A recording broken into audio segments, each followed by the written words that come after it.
Hi, and a very good evening to you all. Welcome. It's a privilege to be hosting this evening's event. The mitzvah of Avas Yisrael, of the love of your fellow man, was one of the Rebbe's mitzvah campaigns. Of course, here at Chabad of Johannesburg, we've been highlighting this great mitzvah throughout this past year, looking at ways and means of implementing it and studying it, learning all about the great mitzvah of Avas Yisrael, of loving your fellow man, looking back into the sources. We produced a beautiful booklet of texts that people can study and people can learn. Many of you have it. We've been running ads. Of course, you may have heard them. I'm sure you have, on Chai FM and so on. And we have really tried to bring this great and wonderful mitzvah to the fore and for people to be able to focus on it, particularly at this time when we're in the time of the 3 weeks of Bein HaMetzarim, time leading up to Tisha B'Av, and the time when we really focus on this mitzvah, which has been sorely lacking in many, many different periods of time. And of course, our sages tell us was one of the reasons for the destruction of the Beis HaMikdash. Tonight's special program is being hosted in honor of the yahrzeit of a man who epitomized Avas Yisrael, who epitomized loving your fellow, the late great Max Brosen, Reb Mordechai Zalman, Reb Nachum Halevi, who we were not only privileged to have as a member of our community, but a member of the Johannesburg and the South African community, who epitomized this mitzvah in everything that he did and in the way that he led his life. I remember one of my last encounters with him was where we were having a discussion about a particular family who was in need. The question was, had this family taken too much? Were they deserving of it? And so on. And with Max, it was never a question of if he was going to help. It was a matter of how he was going to do it. And that was what was a real lasting memory that I have in and amongst so many others of the late, great Max Brosen. So this evening, as we think about him on his yahrzeit, which is coming up tomorrow evening, the 26th day of Tammuz, 7th yahrzeit, believe it or not, we want to wish Arichas Yomim, we want to wish a long life to Vera, to his wife, to his children, to Laurie, Zoe, Robbie, and Esther, the children, the grandchildren, the great-grandchildren, all his family and all his friends who think about him very fondly. It's our privilege this evening to be joined by Rabbi Yossi Paltil. Rabbi Yossi Paltil is a prominent teacher of Hasidic philosophy, of Jewish law, of mysticism, and he's probably best known around the world as the founder of InsideHasidus.org, which offers extensive audio and video classes. He teaches at the foremost academies for both men and women in Crown Heights in Brooklyn, where he resides. There is a wealth of huge knowledge that Rabbi Paltil brings to the fore and brings to every lecture that he gives. He's been to South Africa before. He is coming here again, he tells us beautifully, for a simcha that is coming up very soon. And we look forward to seeing you in person. But this evening on Zoom, it's our honor and privilege to be able to welcome Rabbi Paltil to address with us this evening some of the do's and don'ts, the ins and outs, the ups and downs about Ahavas Yisrael, about loving your fellow, and seeing to it that there are less and less differences between people, how to study it, what to think about, and where we can take this great and wonderful mitzvah and ultimately see to the coming of Mashiach, the Geula, which we know will come about because of our unity and because of our Ahavas Yisrael. So welcome, Rabbi Paltiel. We're going to hand over to you, and we look forward to a beautiful time shared with you. Thank you for joining us. Hello, Rabbi Katz. Thank you for those wonderful words. I cannot see any of you, so I see Chabad of Zoom and Chabad of Zoom. So hello to Chabad of Zoom and all those who are behind that mask. Firstly, I cannot say that I knew Mordechai Zalman of Nachum Halevi personally, but I did have opportunity to inquire about him before this began, and apparently Rabbi Katz is not exaggerating when he says that this was a person who had a big enough heart, had enough space in his heart for so many other people, that other people's personal affairs were his personal business. So it's very appropriate that a class on Ahavat Yisrael, on loving a fellow Jew, loving a fellow person, be dedicated to such a person, especially at this time. As we know, these are the 3 weeks. We fasted, I guess it was Thursday last, the 17th of Tammuz, and we're going to fast in a couple of Thursdays from now, again, on the 9th of Av, which is these are bookends, these are markers to what we consider the most painful period in our Hebrew calendar each summer in America and each whatever it is in South Africa, what you call a winter, because it marks the period of time that revolves around the destruction of the Beis Hamikdash, of the temple. And the Talmud says, the Gemara says that the Beis Hamikdash was destroyed, the second temple was destroyed because people had a lack of respect for one another, and they lacked unconditional love. And in fact, they had unconditional jealousy and hatred, and it brought about the destruction of the temple and the exile of the Jewish people, which we're hoping to overturn as quickly as we possibly can. I'm going to share something fascinating about this idea. The Talmud says, the Gemara says, that the first temple, the first Beis Hamikdash, was destroyed because the Jewish people were guilty of the 3 cardinal sins of idol worship, of murder, and of adultery. The second temple was destroyed because of lack of love for a fellow Jew. Now, which sounds worse? Certainly if you're God. If you could put yourself into the mind of God, which sounds worse? When the Jewish people are violating the worst sins of all, adultery, idolatry, and murder, or that they show a lack of love for one another. And yet, the temple, the first temple, was destroyed and built 70 years later. With them, in 70 years, we managed to atone for those terrible sins. The second temple has been in a state of destruction for close to 2,000 years for the sin of a lack of a love for a fellow. So there's an interesting Talmudic allusion to this, which is psychologically fascinating and provoking. The Talmud says, the Gemara says that Nizgala avoinam Nizgala kitzam, which means when the first temple was destroyed, everybody knew what we did wrong. We sinned in this way and in this way and in this way. And because our sins were descript, were explicit, so the ketz, the amount of time needed to atone for it, was also explicit. But the second temple was destroyed for the sin of lack of love for a fellow. So the Gemara Talmud uses the expression lo nizgala avoinam. Their sin was not explicit. It was not overt. It was covert. It was vague. And therefore, lo nizgala kitzam, the time when the temple is going to be rebuilt, has never been revealed. So the question is, the Talmud itself says the second temple was destroyed because Jews had a lack of love for one another. So what does the Gemara mean? What does the Talmud mean when it says that we don't know why the second temple was destroyed, that we therefore don't know the length of the exile? And the answer is because you cannot measure hatred. You cannot measure distrust. You cannot measure grudges. You cannot measure jealousy. We know what the sin was, but we don't know the measure of the sin. And this is what's fascinating about the half of Judaism that's called interpersonal, between man and man, which seems so much more reasonable and so much more down to earth than the half of Judaism, which is between man and God, Because between man and God, one thing is certain. When we did the right thing, we know what it is. We did the wrong thing, we know what it is. When it comes to our fellow, even if we do the right thing, there's a question if we did it correctly.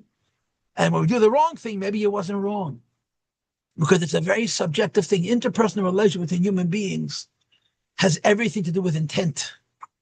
Not just what we do, but why we're doing it. When somebody does a bad thing and they're doing another person a favor, some does a person a wonderful thing and they're trying to hurt that other person. And it's very hard to measure. And because it's very hard to measure, it's very difficult to correct. So the Gemara says, the Talmud says, Loin is gala avoina. We know what the sin was, but we don't know the extent of the sin. And therefore, Loin is gala kitz, and we don't know the extent of time necessary to atone for it.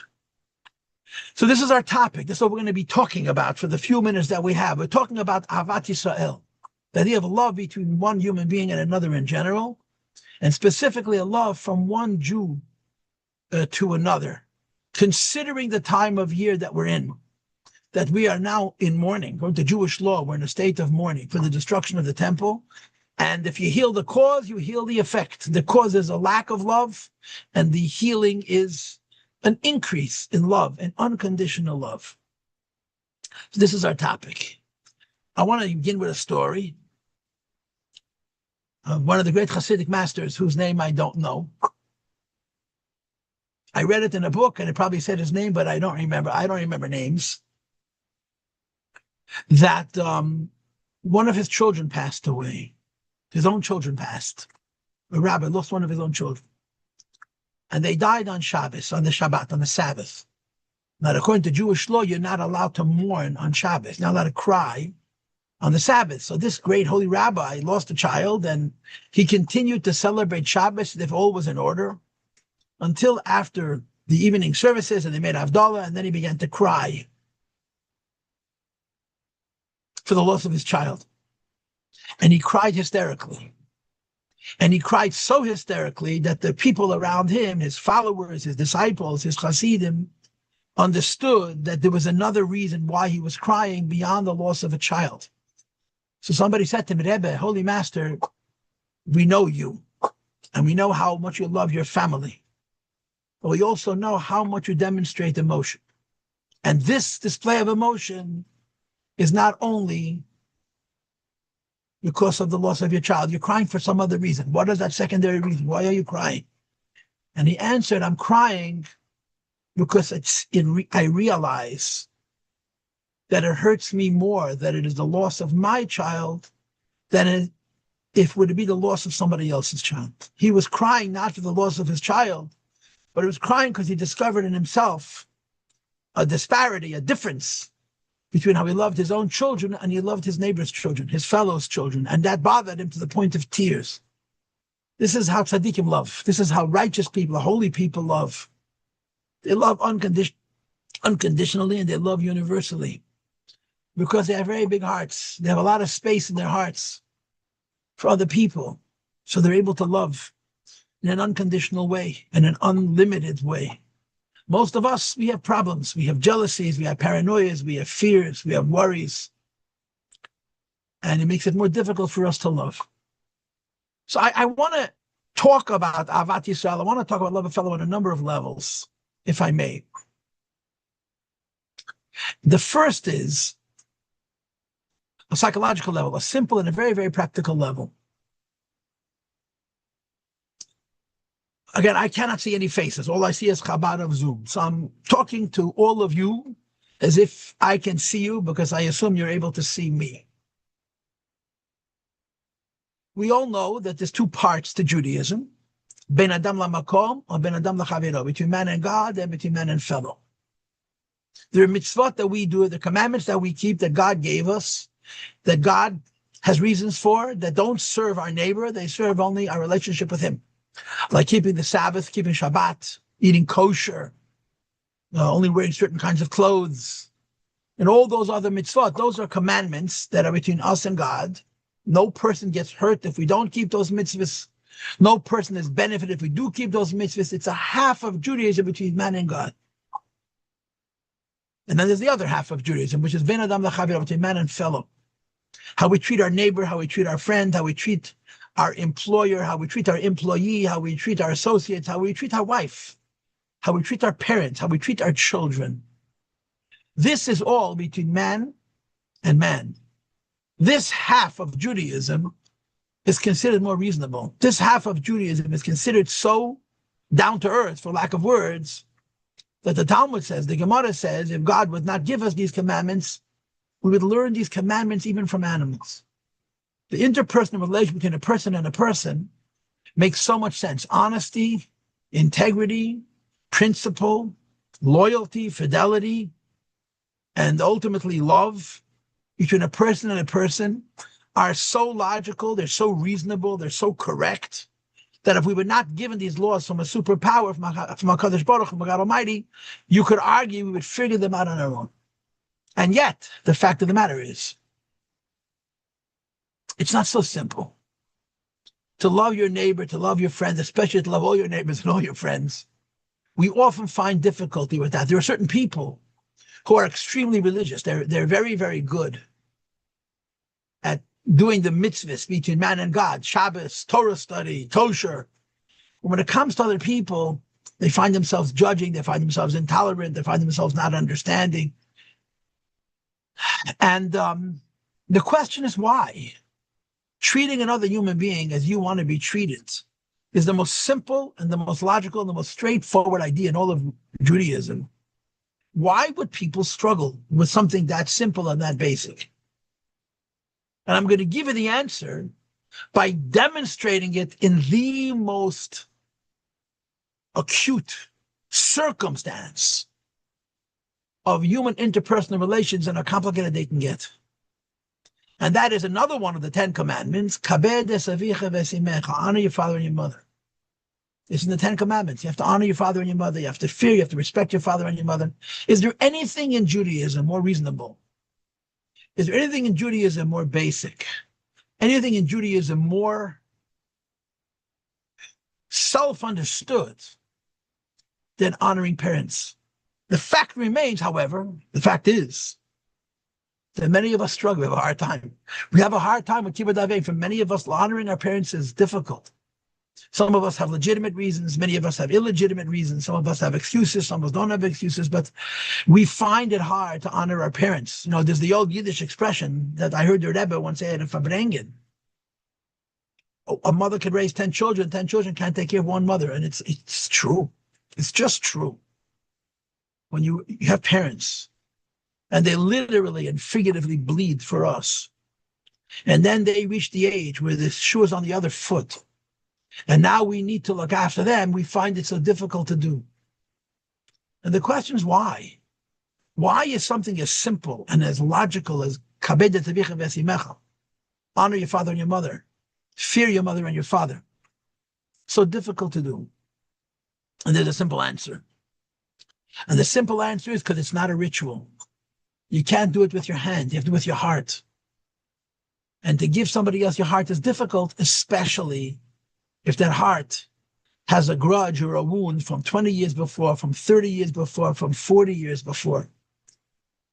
So the mitzvah, which should be the simplest, is for many of us very complicated. We have a difficult time honoring our parents. In the Talmud, in the Gemara, you have stories of the greatest rabbis, some of whom showed incredible honor for their parents. And some who said, Rabbi Yochanan, the great sage, Rabbi Yochanan was born to his parents when they were very elderly. He didn't know his parents. They died when he was a child. And he said, famously, I'm happy I didn't know my parents because there's no way I could have adequately honored them. I could never fulfill the mitzvah of kabed et avicha v'etimacha, to honor my father and mother as I must. Because when you have relationships with people close to yourself, you're not just writing a check. You're not just giving him breakfast. You're giving him a piece of your heart. And that is quite difficult to do. Which explains a fascinating law about a Jewish law, about tzedakah, about charity, and about kindness, and about Avat Yisrael in general, which is very counterintuitive. You would never think of it. If God had written this rule, you would never have written the rule this way. But once God writes it, you say, yeah, he knows what he's talking about. The law of Avat Yisrael, love your fellow as yourself, begins with the person closest to yourself. The first person you have to love is your wife, your spouse, your husband. The second person you have to love are your parents or your children. The third person you have to love is your children or your parents. And then, of course, the fourth ring is the one that you hold your nose. Yeah. Your brothers and your sisters and their spouses and their children. Jewish law says that the mitzvah of loving a fellow begins with the people closest to ourselves.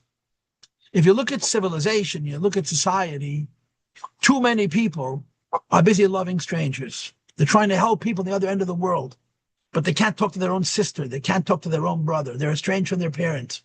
They can't get along with their husband or their wife. They have difficulty with their own children. So they're helping people on the other side of the world, which is wonderful, by the way. But there's a reason why that is. And it is precisely because of this reason that Jewish law says that the law of charity begins at home. Charity begins at home is not a social expression, it's a Talmudic law. Charity and love of fellow begins with the people closest to ourselves because they're the hardest to love. They're the hardest to help. Because people close to you you have an old cheshbon, you have an old account with your parents even, with your spouse, and with your children, and with your siblings. We all have reckonings, what happened yesterday and last week and last month and last year and last decade and last century, I don't know what. And it makes it difficult for us to love and to be charitous to those people. And Jewish law says this is where charity begins. Because there's something very, very important that we need to understand about Judaism in general, and the half of Judaism, which is between man and fellow. God did not only give us laws that we should do them. God did not only give us commandments so we should fulfill them. God gave us laws, God gave us commandments to heal ourselves, to correct ourselves. On the most basic level, the commandments we were given are for the sake of midot tovot, of refining our character. All of us are born with a personality and a character. That personality and character is best summed up by the single word, nature. We all have a nature. Some people are naturally more generous, some people are naturally more reserved. Some people are naturally more calculated, some people are naturally more free. But there's a rule about every nature. There's a rule about every nature. Whatever kind of personality a person has, every nature is going to have good and bad. There's no such thing as a nature that doesn't have negative aspects. And there's no such thing as a nature which doesn't have positive aspects. But be it a negative trait or a positive trait, it's a natural trait. If a person is naturally generous, then being generous based on their nature is not effort, it's not work, it's who they are. If a person is naturally studious, so they study. Studying is a good thing. But they're not studying because they're working on themselves. They're studying because it's who they are.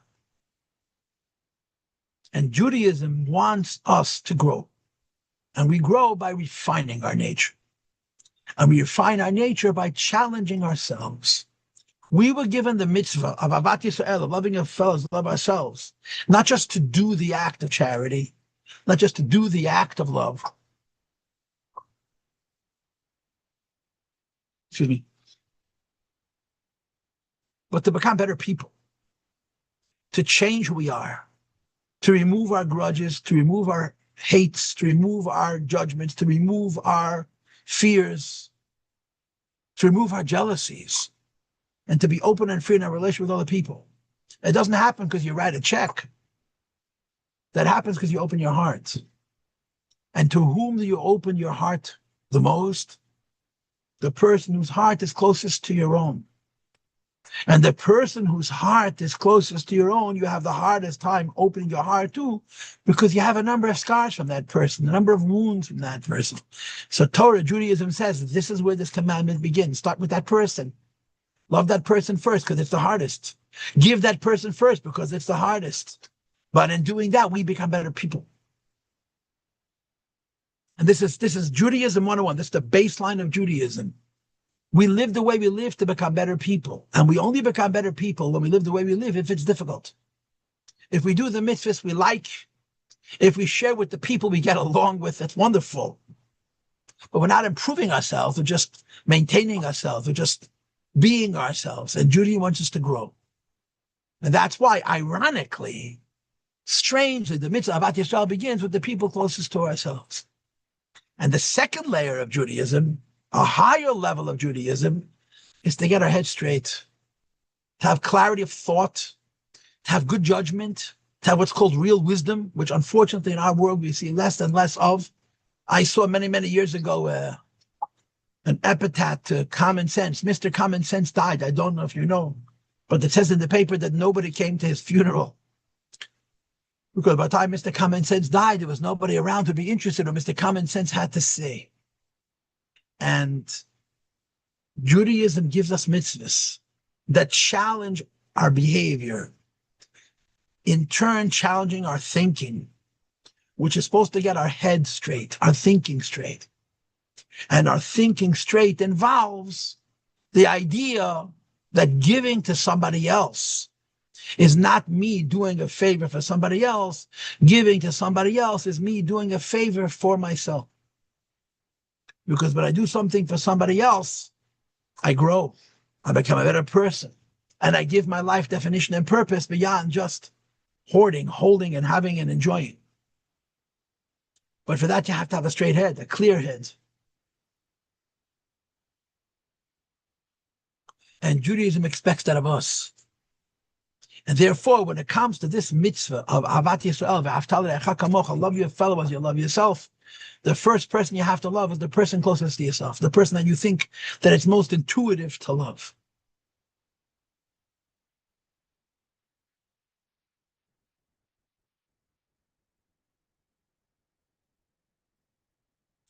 I want to tell you something mystical. I want to share with you a mystical idea. I live in America. I don't know what South Africa is like culturally. And I live in New York City, right, which is the hub of progressiveness, as they call it, new ideas. One of the great debates that exist in the modern world, and it's probably been around for more than 100 years, is the question of closed borders and open borders. Should there be borders? Should there be fences?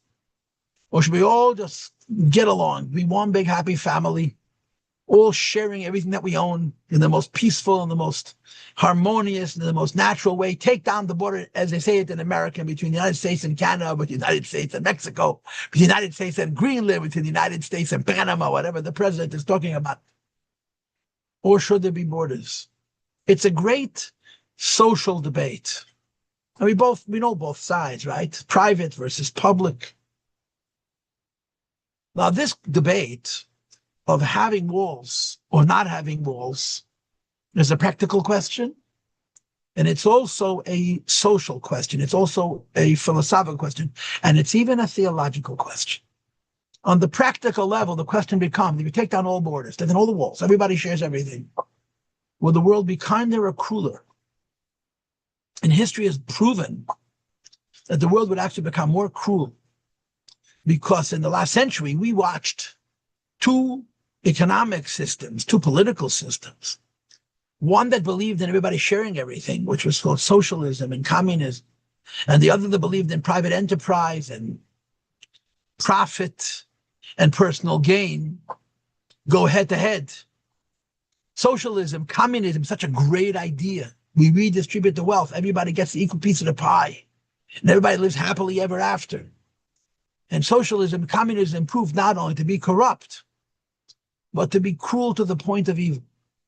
Because when you take away from a person ownership, private property, he loses all interest in work. And when people don't work, they get lazy. When they get lazy, there's not enough. When there's not enough, people steal. When people steal, people kill. It's not so complicated. And the civilization, which is historically the most selfish, which is built on people profiting and making as much money as they can, has proven itself literally to be the most charitous, the most kind in the history of the world. So practically speaking, when people own things, when people have their own freedom, when there is a wall between one person and another, people are actually more likely to share than when you take down those walls and you take away from the person his own ownership. You take away from the person what belongs to him, and you say we're all going to share everything, and in that case, when everybody shares everything and nobody owns anything, people become very selfish. It's counterintuitive, but it's been proven, it's been borne out historically. But I want to give you a mystical way to hear this, okay? And I'm going to use a very simple physical or biological example, which I believe is entirely consistent with the Kabbalah, with the mysticism of Ahavat Yisrael. The way living things are constructed, the way all living things, all matter, all kinds of biological life, plant, animal, human being, wow, is we're made up of multi-cells, right? We're not one living being. We're a living being made up of smaller living beings, that's made up of even smaller living beings, until organisms that are so small, single-celled organisms, that you cannot see them without indirect observation. You can't see them with a microscope. You have to use an electron microscope to observe them. The human body is made up of cells, trillions of them. Every cell is separate from every other cell by an envelope, by a wall that separates it from its environment. If that wall leaks, it's sick. If that wall isn't porous at all, it's also sick. Like we say in the prayer of Asher Yatzar, which we say all the time during our day, especially in the morning, the body has a certain number of holes. They have to stay open. They're not allowed to close. They're closed. They're not allowed to open. Every single cell has its own self-identity and its own space and its own separation from its environment. And at the same time, it shares with its environment. It takes in energy and chemical components. It gives out waste. And the cells share with one another. And of course, biologists ask the question, why did nature ordain, or more correctly, why did God ordain that living things should be made of teeny tiny little things, but many of them rather than larger cells, but fewer? What would happen if the body would not have trillions of cells, but would have thousands of cells, but they'd be considerably larger? And of course, there's a whole discussion about the ratio between the body and the area around it. The smaller it is, the more surface area it has. There's an explanation in science. But one of the things that it demonstrates is this point, that for health to exist, you need two things. Every person needs to be their own person and engage with others from a position of strength. Just like every cell has to be its own entity, and it relates to the cells around itself from a position of health and strength. That's health. This is a very interesting, what I'm sharing is a mystical idea. I used a biological example, but this is Kabbalistically sound, that for there to be true love of fellow, there needs to be real boredom between one person and another. Or to say it in different words, when a person gives out of weakness, it's not healthy giving, it's not sustainable giving, it's not really giving. When a person gives out of strength, that's real giving. If I may use these words, Ahavat Yisrael means it's mine, and I'm giving it to you. And I'm not emphasizing it's mine because I want you should be indebted to me. I'm emphasizing it's mine because I want to emphasize that I'm giving it away. And I'm giving it away from a position of strength. Ahavat Yisrael means every person is a person by himself. And hopefully he's healthy and safe within himself. And because he's healthy and safe within himself, he can have a sphere beyond himself that he can influence and he can reach. And the truth is this: the healthier a person is, the bigger his ring, the bigger his sphere of Ahavat Yisrael will be. A person whose health is very limited, the person who's healthy psychologically and emotionally, but it's very, very limited, can be kind to his wife, to his children, maybe to his parents. He may have difficulty with his siblings. If a person has greater health, and health in this case means independence, health means the separation between me and my environment, ironically, your ring becomes bigger. The healthier you are, the bigger your ring is. And when you meet those holy people who love everybody and who have enough space in their heart for every person, and another person's pain is their pain, and another person's joy is their joy, the beginning of it is who they are by themselves, is their own health. The holiest people are the healthiest people inside themselves. They're not the weakest. They're not the easiest to manipulate. They're very principled. But from strength, they're generous. From strength, they give. And the healthier you are, the bigger your sphere about Yisrael. When I am healthy within myself, there's enough space within me to love a fellow. And when I'm even healthier, I love more fellows. When I'm maximally healthy, I can love everybody and I can forgive people. I don't have to hold grudges. I don't have to keep scores. It doesn't have to be even. I don't only give you if you give me. I give because I'm able, whether you gave me or you didn't. But it's dependent upon my own health. Now, let me share something Hasidic with you. Okay, that was a mystical idea. Now, let me share a Hasidic idea with you. The principle that I just shared said that in order for me to love you, I have to love me first. In order for me to love you, I have to love you from strength. For me to love you from strength, I have to be healthy within myself. Hasidus spins this around and uses the physical law that says the cooler something is, the more concentrated it is, the hotter something is, the more expansive it is. There's a connection, right, between different physical properties. And if you're colder, you're more dense. If you're denser, you're colder. So which comes first? If you have a gas and you condense it into a can, like oxygen, and the can is cold, so which came first? You cool the oxygen down, or you condense the oxygen and it became cold? And of course, it works both ways. If you put oxygen into a can and you concentrate it, the oxygen is going to become a liquid, it's going to become cool. If you expand it, it's going to become a gas, it's going to become warmer. The cold temperature will concentrate the oxygen. Pressure on the oxygen will make the oxygen cool. It works both ways. So Chassidus says another thing. If it's true that if I'm healthier, I can love more people, it's also true that if I love more people, I'll become healthier. Ideally, the healthier I am, the greater my sphere of love. Practically, actionably, if I push myself beyond what I'm comfortable with, and I'm generous beyond my comfort zone, I become a bigger person.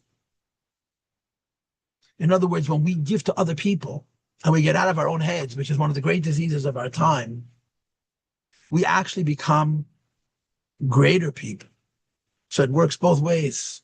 My health is the precondition to being able to love more and more people. And my loving more and more people is the precondition to my love. It's just a fact. And I think although these ideas are written in mysticism and Hasidic thought, they are to a very great extent. They are to a very, very great extent common sense. And I want to share one more point, okay? If I'm going on for too long, I apologize. I want to share one more point. In the Talmud, in the Gemara, in the Talmud, there are two famous expressions about loving a fellow person, about loving a fellow Jew. One from the great sage Hillel, and one from an also great sage who lived about 100 years after him, Rabbi Akiva. And each one described Avat Yisrael, each one described love of fellow as they experienced it and they lived it. And they said very different things. Hillel said, the great sage Hillel said, that loving your fellow as you love yourself, doing unto fellow what you want unto you, not doing unto fellow you don't want done unto you, is the entire Judaism. All of it. Rabbi Akiva said, loving your fellow as you want to be loved, doing unto your fellow what you want done unto you, not doing unto your fellow what you don't want your fellow to do unto you, is only a great principle in Torah. It's half of Judaism. Hillel said that loving a fellow Jew is not only important for the half of Judaism, which is human, intrapersonal, being Adam Lachaviro, between man and his fellow, it's also important between man and God. Our relationship with God is connected to our love of a fellow person. That's what Hillel said. And Rabbi Akiva disagreed. Rabbi Akiva said love of a fellow has to do with that half of Judaism, about stealing and killing and honesty and kindness and not holding grudges, not taking revenge, which is between man, and not the half which is between man and God. And in Hasidic discussions, beginning with the Holy Book of Tanya, the question is raised, what were Hillel and Rabbi Akiva debating? Why would Hillel say that loving your fellow person, loving your fellow Jew, is connected to how you keep Shabbat and how you eat kosher and how you pray and relate to God? And Rabbi Akiva said, no, loving your fellows do with those mitzvot, those commandments between man and God, and not those mitzvot that between man and man, and not those mitzvot between man and God. And the answer in short is, Hillel said that when you love your fellow person, you must access your soul, your neshama. To really love another person, you have to find the place inside of you where you and that person are one. Pardon me. The neshama, the godly spark. When you find inside yourself your godly spark, that godly spark affects not only how you treat other people, it affects your relationship with God. Rabbi Akiva said that to love your fellow Jew, you don't need to access your soul. You can do it with your body and your ego. And if you're doing it with your body and your ego, it relates only to that half of Judaism, which is between man and fellow. So the Tanya, Hasidic literature, challenges each one of us. In chapter 32 in Tanya, which I presume you've learned or you've seen or you've read, or you're going to learn, you're going to read, you're going to study, challenges us that our love for our fellow should not just be done with our ego and our mind, it should be done with our soul. And if we love our fellow, not just with our ego and our mind, but with our soul, we will find that loving another person is also the same thing as loving God. The second Chabad Rebbe, whose name was Rabbi Dov Ber, we call him in our culture the Mittler Rebbe, the middle rabbi, the interim Rebbe, once asked his father, is it greater to love God or is it greater to love your fellow Jew? And the Alter Rebbe asked his son a question in return. What is the ultimate proof that you love someone? What is the ultimate measure of your love for another person? And the answer to that question is, if you love someone completely, you automatically love whomever they love. You can love somebody and not love the people they love. But if you truly love somebody, you automatically love those who they love. And on the basis of this argument, the Alter Rebbe said loving a fellow Jew is greater than loving God, because God loves the Jewish people. And when you love a fellow Jew, you're loving those who God loves, which is the ultimate measure of our love for God. So Avat Yisrael is a big mitzvah. It's a big deal. And may I say again, it's not so easy to do. It's really not so easy to do. Some people we love, they're easy to love. Some people we cannot love, they're hard to love. There are people like us, there are people that are different than us. I can't begin to tell you how complicated this becomes. You know quite well. But it's a challenge of us being grown-ups to get past nonsense. And usually it is nonsense. And figure out how to love every other person as we love ourselves. And we're the beneficiaries of that. We become bigger, we become greater people. And we have greater success, and we have greater happiness. So in this season of Bein HaMetzorim, this is our challenge, to figure out how to broaden our borders of love. And let's start with the people closest to ourselves, to forgive our spouse, to forgive our parents, to accept our children, and to get along with our siblings as an opener. I'm just going to close with a little story, and then I'm going to give Rabbi Katz a chance to do a rebuttal, as it were. The fourth Chabad Rebbetzin, the first wife of the Rebbe of Chabad, her name was Rivka, Rebbetzin Rivka. She outlived her husband by more than 30 years. And she acted like a Rebbetzin. Her husband passed away very young, and her son became the next Rebbe. But she had her own court. When people came to Lubavitch, they went to her. She was, in her own way, she was a spiritual leader. And she had a heart the size, a gigantic heart. And she was always preparing things to help people.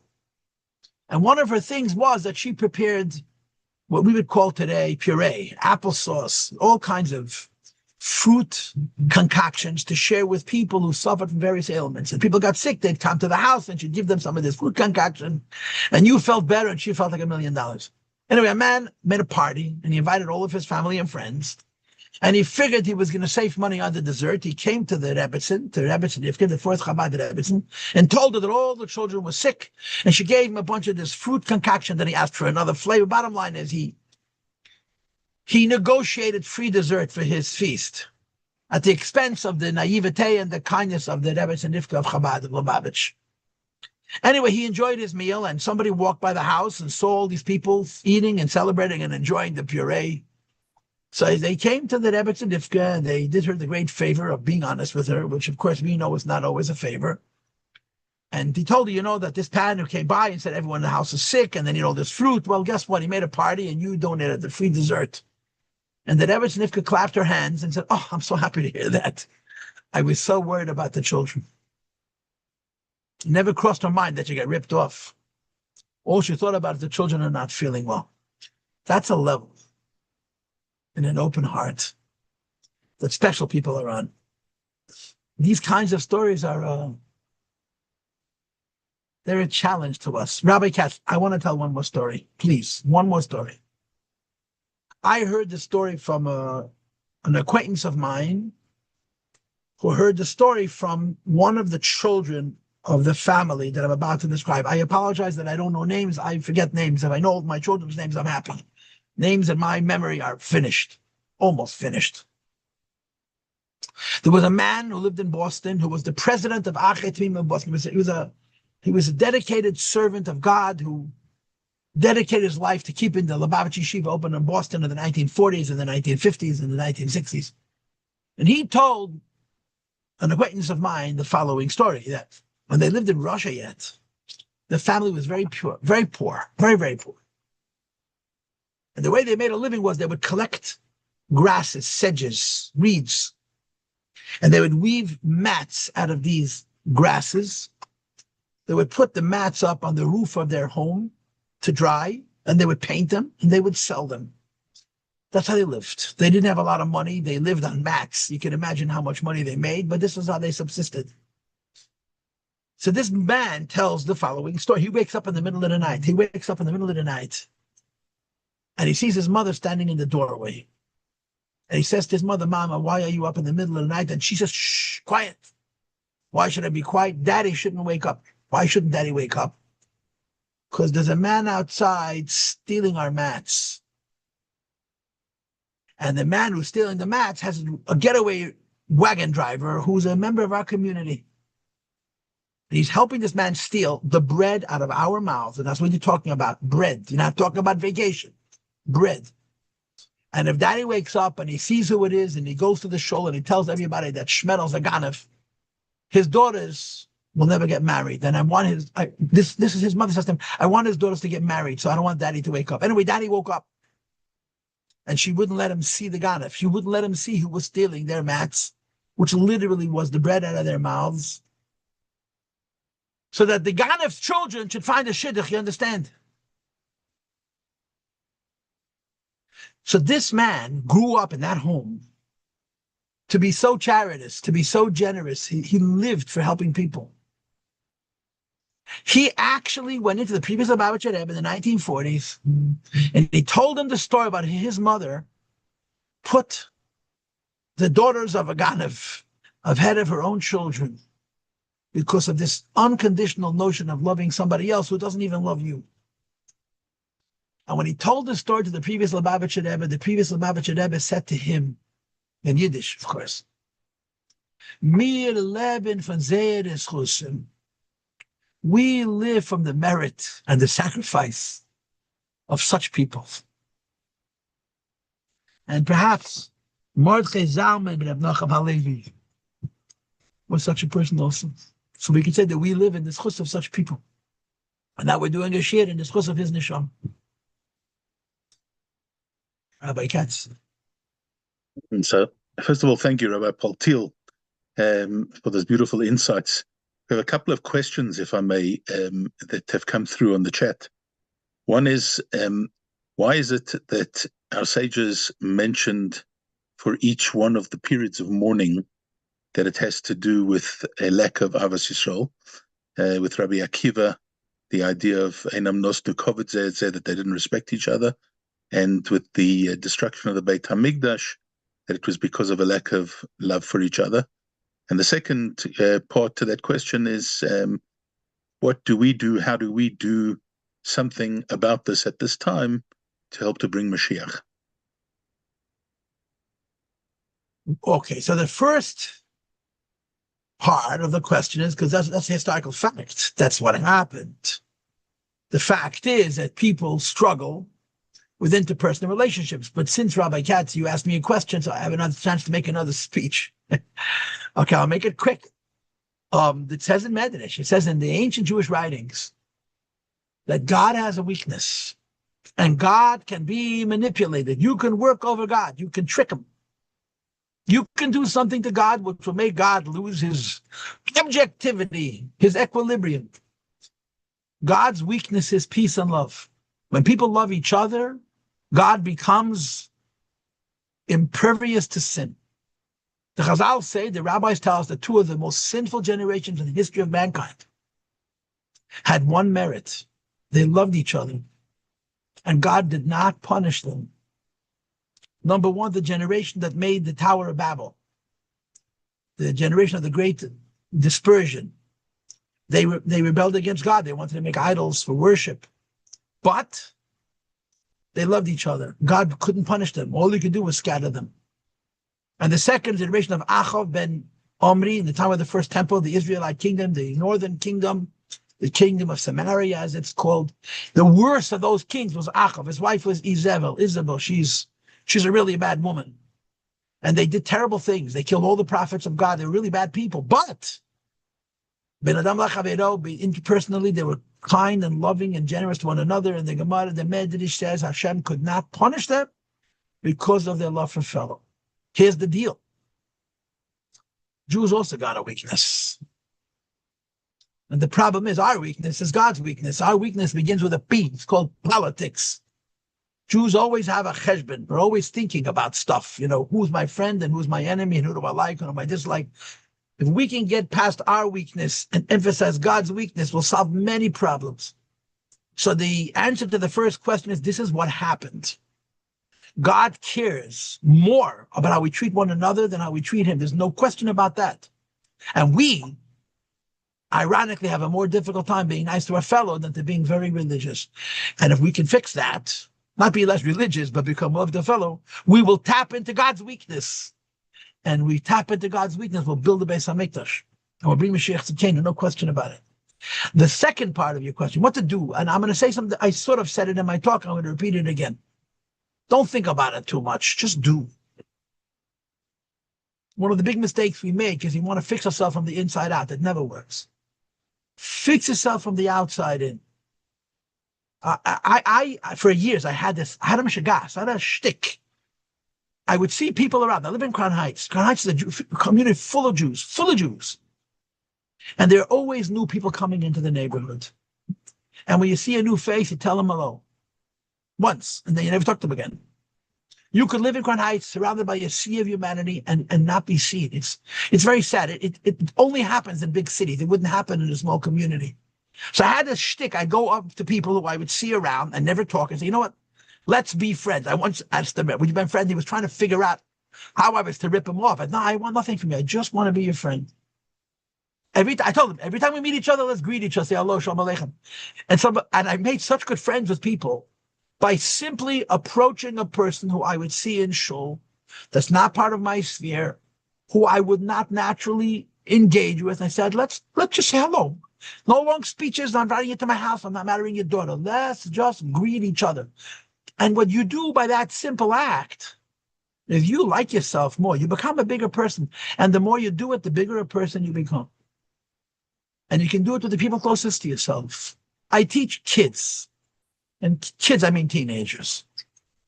And they're still honest, you know. They're nuts, but they're more honest than we are. They just are. And I'll talk to them and they will not argue with me. They won't tell me, no, it isn't true, because it is true.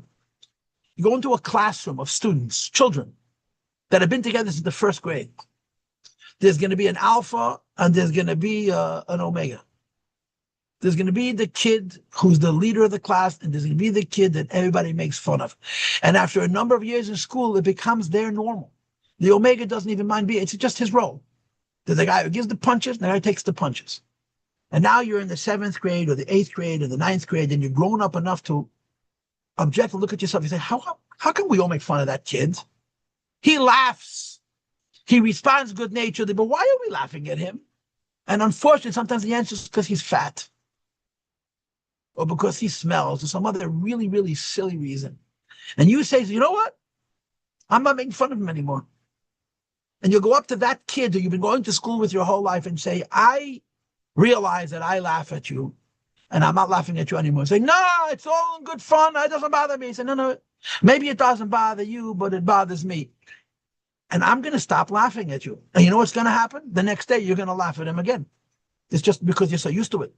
But if you apologize and you make yourself aware, over time, you can actually change your relationship with one person. Now imagine you and your wife or you and your husband that you have a habit of putting each other down. You've been married for 35 years and you fall into these bad habits. And one day you say, I'm not making fun of my wife anymore. I'm not making fun of my husband anymore, at least not in this one way. And then you go to your spouse and you say, you know what, I'm not doing this anymore. What's their reaction? I'll believe you when there's 6 fingers on my hand. You say, watch me do it. And the next day you make fun of them. You say, I told you it won't change. But if you learn to apologize and to make yourself aware of it, you can actually change your relationships with people. And when you change one relationship with one person, you have changed yourself an awful lot in the direction of goodness and kindness. And over time, you become a better person. And other people can learn your lesson. That's how you bring Mashiach. Little things, little actions between man and fellow that we can all improve. It's very easy to write a check. And I think you should write big checks. But one of those checks has to be written by the account in your heart. And those checks are very hard to get your hands on. They don't give you a checkbook with 25 checks, they give you 4 checks. And you have to sign them exactly, or the checks don't clear, and pass out those checks. And we work on ourselves. That's the key. When you work on ourselves, you make the world a better place. If you go to what's easy and you're not working on yourself, you're making yourself feel good, which is also nice. Or it's not making the world a better place. Rabbi Paltil, thank you so much for sharing your wisdom, sharing your time, sharing your insights with us. It has been an absolute honor and a privilege to have hosted this evening. Once again, in memory of, in honor of the Ilun Nishmas, Reb Mordechai Zalman, Reb Nochem Halevi, Reb Max Brosen. As we said, we epitomized a tremendous amount of what you have spoken about, a man who could relate to everybody on every level, whether it was the most powerful to the people in the street who looked up to him, who adored the glint in his eye and his beautiful smile and his giving and his kindness. And please God, we should learn from that and learn from the great lessons that you have shared with us this evening. And together, not only change the world, but actually change it permanently with the coming of Mashiach, especially in these difficult times that Emir Hashem comes Tisha B'Av. We should be celebrating rather than spending our time in mourning and in fasting. So thank you once again. Thank you to everybody for joining, for listening, and let's go out there and spread the message of Ahavas Yisrael, of loving our fellow men as ourselves, and by so doing, change this world for once and for all. Amen. Thank you very much for the opportunity. Good night, good morning, good afternoon, wherever you are in the world. Chazak.